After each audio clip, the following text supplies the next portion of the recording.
बच्चों, बेटियां, आज मैं आपको उच्च रक्तचाप, हाई ब्लड प्रेशर, जिसको हम कहते हैं सामान्य बोलचाल की भाषा में हाइपरटेंशन, उस पर मैं प्रश्न पूछ रही हूँ। पढ़ा दिया है मैंने टॉपिक अच्छे तरीके से। अब केवल और केवल मैं प्रश्न पूछूंगी।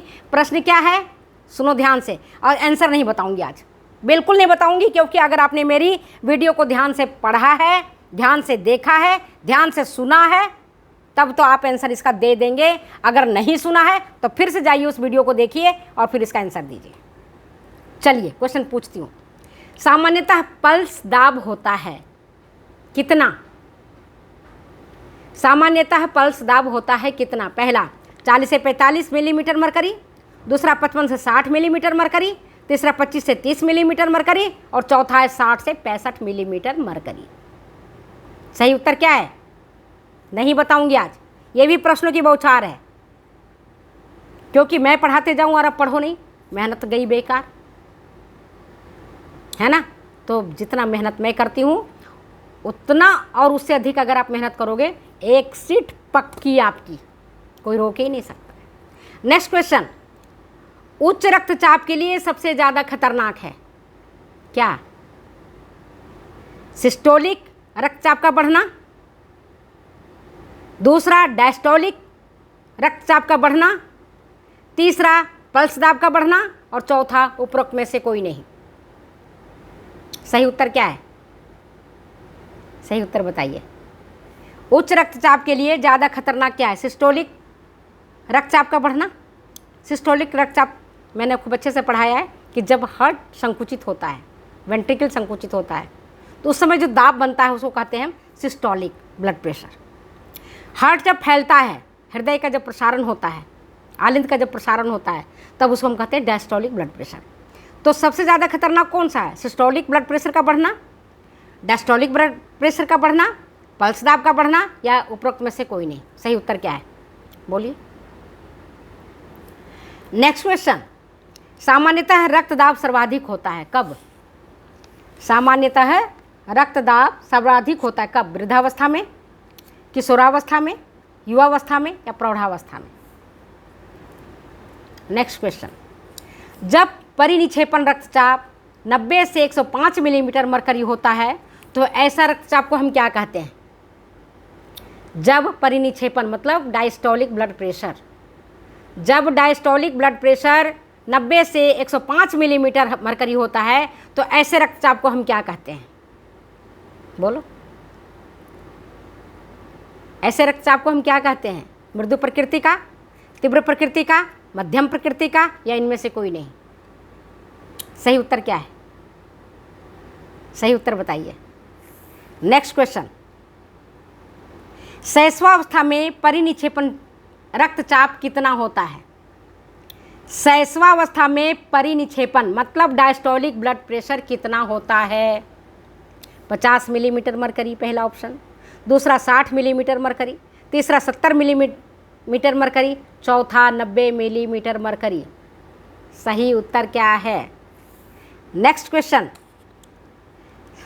75% तक लोग पीड़ित होते हैं किनसे? मृदु प्रकृति के रक्तचाप से, दूसरा मध्यम प्रकृति के रक्तचाप से, तीसरा तीव्र प्रकृति के रक्तचाप से, चौथा उपरोक्त सभी। सही उत्तर क्या है? सही उत्तर बताइए। 75% तक लोग पीड़ित होते हैं किससे? मृदु प्रकृति के रक्तचाप से, दूसरा मध्यम प्रकृति के रक्तचाप से, तीसरा तीव्र प्रकृति के रक्तचाप से। सही उत्तर क्या है? सही उत्तर बताइए। नेक्स्ट क्वेश्चन, एक स्वस्थ व्यक्ति का सामान्य रक्तचाप कितना होना चाहिए? एक स्वस्थ व्यक्ति का रक्तचाप कितना होना चाहिए? पहला ऑप्शन 80 से 150 मिलीमीटर मरकरी, दूसरा 120 से 80 मिलीमीटर मरकरी, तीसरा 104 से 130 मिलीमीटर मरकरी, और चौथा 110 से 150 मिलीमीटर मरकरी। करेक्ट आंसर क्या है? बताया हुआ है, नहीं बताऊंगी, चार्ट पूरा दिया है मैंने आपको, चार्ट देखना खोल के। नेक्स्ट क्वेश्चन, रक्तचाप मापने का मशीन है, सब जानते होंगे, आपको सबको पता है, बहुत इजी क्वेश्चन। रक्तचाप मापने के मशीन को हम क्या कहते हैं? थर्मामीटर, पहला ऑप्शन। दूसरा स्फेग्मोमैनोमीटर, तीसरा लैक्टोमीटर, चौथा बैरोमीटर। सही उत्तर क्या है? नेक्स्ट क्वेश्चन, रक्त अल्पता की स्थिति में सामान्यतः कौन सा रक्त दाब बढ़ता है? रक्त अल्पता की स्थिति में सामान्यतः कौन सा रक्त दाब बढ़ता है? पहला हृदकुंचन रक्तचाप, दूसरा परिनिक्षेपण रक्तचाप, तीसरा पल्स चाप, चौथा उपरोक्त सभी। सही उत्तर बोलो। नेक्स्ट क्वेश्चन, उच्च रक्तचाप के कारण है क्या? ऑप्शन आपके पास है, एल्डोस्टेरोन हार्मोन का अत्यधिक स्रावन, दूसरा बुढ़ापा, तीसरा मोटापा, चौथा उपरोक्त सभी। सही उत्तर, सही उत्तर बताइए। उच्च रक्तचाप के कारण है क्या? एल्डोस्टेरोन हार्मोन का अधिक स्रावन, दूसरा बुढ़ापा, तीसरा मोटापा, चौथा उपरोक्त सभी। नेक्स्ट क्वेश्चन, उच्च रक्तचाप के लक्षण हैं, क्या लक्षण है बताओ? पहला है हृदय की धड़कन बहुत अधिक बढ़ जाना, दूसरा आंखों के आगे अंधेरा छा जाना, तीसरा सिर दर्द, चौथा उपरोक्त सभी। सही उत्तर क्या है? उच्च रक्तचाप के लक्षण क्या हैं? हृदय की धड़कन बहुत अधिक बढ़ जाना, दूसरा आंखों के आगे अंधेरा छा जाना, तीसरा सिर दर्द, चौथा उपरोक्त सभी। सही उत्तर बताइए। नेक्स्ट क्वेश्चन, जब परिनिक्षेपण रक्तचाप 150 मिलीमीटर मरकरी से ज़्यादा हो तो इस तरह के उच्च रक्तचाप को हम क्या कहते हैं? जब परिनिक्षेपण रक्तचाप 150 मिलीमीटर से ज़्यादा हो, मिलीमीटर मरकरी है ना, जब परिनिक्षेपण रक्तचाप मतलब diastolic blood pressure 150 millimetre mercury से ज़्यादा हो तो इस तरह के हाई ब्लड प्रेशर को हम क्या कहते हैं? ऑप्शन आपके पास है, तीव्र रक्तचाप, दूसरा है मध्यम रक्तचाप, तीसरा है मृदु रक्तचाप, चौथा इनमें से कोई नहीं। सही उत्तर क्या है?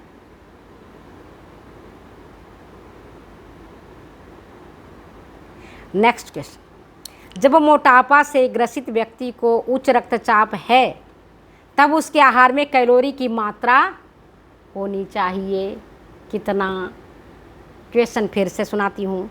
जब मोटापा से ग्रसित व्यक्ति को उच्च रक्तचाप होता है तब उसके आहार में कैलोरी की मात्रा होनी चाहिए कितना? 5 से 10% कम, या 5 से 10% ज़्यादा, या 20 से 25% ज़्यादा, या इनमें से कोई ऑप्शन सही नहीं है। कोई कैलोरी को घटाने बढ़ाने की ज़रूरत नहीं है। सही उत्तर क्या है? चलो, आज मैंने हाई ब्लड प्रेशर से अच्छा 2 क्वेश्चन और पूछती हूँ आपके लिए। वो ये 2 आपके लिए छोड़ रही हूँ। इस सब का क्वेश्चन तो है ही, सब पढ़ाया हुआ है, आगे भी पढ़ाया हुआ है। एक क्वेश्चन और है, उच्च रक्तचाप से पीड़ित व्यक्ति को सोडियम की मात्रा कितना दिया जाना चाहिए? ऑप्शन नहीं बता रही हूँ, खुद ढूंढ के बताओ। उच्च रक्तचाप से पीड़ित व्यक्ति को कितने मात्रा में पोटेशियम दिया जाना चाहिए, मतलब पोटेशियम लवण की कितनी मात्रा होना चाहिए? तीसरा ऑप्शन, तीसरा क्वेश्चन, ऑप्शन नहीं, क्वेश्चन है, हृदय के हार्ट बीट को मेंटेन करने के लिए कौन सी खनिज लवण की ज़्यादा ज़रूरत पड़ती है? हार्ट बीट को मेंटेन करने के लिए किस खनिज लवण की सबसे ज़्यादा ज़रूरत पड़ती है? ये रहा आपका क्वेश्चन। तो आज हम अपने जो हार्ट डिजीज है उस पर हमने पूरी अच्छी तरह से तैयारी कर ली है, अच्छी तरह से क्वेश्चंस पूछ लिए हैं, ऑप्शन बता दिए हैं, पढ़ाई करवा दिए हैं। तो अब मैं आपको आंसर डिस्क्रिप्शन बॉक्स में दे दूँगी, आप डिस्क्रिप्शन बॉक्स में इसका आंसर देखना। वीडियो अच्छी लगती है तो शेयर करना, कमेंट करना और सब्सक्राइब करना प्लीज़। हाँ, एक बात और, एक नोटिस में दे रही हूँ आपको कि आपने देखा होगा मेरी वीडियो में खिचड़ी पक गया है, गटर गटर गटर पटर हो गया, क्योंकि मैं कविताएं भी लिखती हूँ, मन की भावनाओं का आपके समक्ष व्यक्त करती हूँ, मोटिवेशनल वीडियो भी बनाती हूँ, कुछ किचन का भी चटपटे चीज़ बना के दिखाती हूँ और कुछ संस्कार संस्कृति की बातें करती हूँ। तो मैंने इसके लिए जो चैनल हमारा होम साइंस विथ डॉक्टर वृंदा सिंह, ये केवल स्टडी मटेरियल के लिए रहेगा। और नेक्स्ट जो हमारा चैनल है वृंदा की रसोई और सनातन संस्कृति, ये 2 मैंने अलग चैनल बनाए हैं। उसमें मैं जो मटेरियल होगा, जैसे रसोई से संबंधित वृंदा की रसोई में जाएगा, संस्कार और संस्कृति से संबंधित सनातन संस्कृति में होगा। तो प्लीज़ आप लोग इस वीडियो को भी देखना, कमेंट कीजिएगा, सब्सक्राइब कीजिएगा और सबसे बड़ी बात, आप पढ़ते हैं तो जिनको काम आता है, परीक्षा देते हैं उनके लिए ज़रूरी है। पर जो हम चीज़ बनाते हैं, जैसे आम का खट्टा मीठा अचार बना दिया, टॉफ़ी बना दी, नमकीन बना दिया या कुछ और जो चीज़ बनाती हूँ, तो वो आपके घर परिवार वाले सबके लिए भी फ़ायदेमंद है। ठीक है, तो उनको भी दिखाइए, हो सकता है कोई उनमें से कोई अच्छा हो लगे, वो बनाएं, घर में संग्रहित करके रखें। तो चलो फिर से मैं बता रही हूँ आपको कि मेरी दूसरी चैनल है, एक चैनल का नाम है वृंदा की रसोई, डिस्क्रिप्शन बॉक्स में लिख दूँगी, 2 चैनल, एक दूसरा है सनातन संस्कृति। तो इन दोनों पर आप जाना, वीडियो देखना, सब्सक्राइब करना और कमेंट करना। मुझे बहुत अच्छा लगेगा कि हमारी बच्चे हमें प्यार करती हैं, हमारी बेटियां हमको प्यार करती हैं। मैं बीमार भी होती हूँ तो मुझे अफसोस होता है, जिस दिन मैं वीडियो नहीं डालती मुझे अफसोस होता है कि आज मैंने बच्चों को नहीं पढ़ाया, अच्छा नहीं लगता है। तो मैं क्यों नहीं सोचा कि चलो मैं बेटियों को पढ़ाऊँगी। अब कई सारे इसमें गटर गटर हो जाते हैं, उसको अलग कर दूँ। ठीक है, ओके, बाय, फिर मिलते हैं बच्चे हम अगले क्लास में। Okay, thank you. वीडियो अच्छी लगती है कमेंट करिए।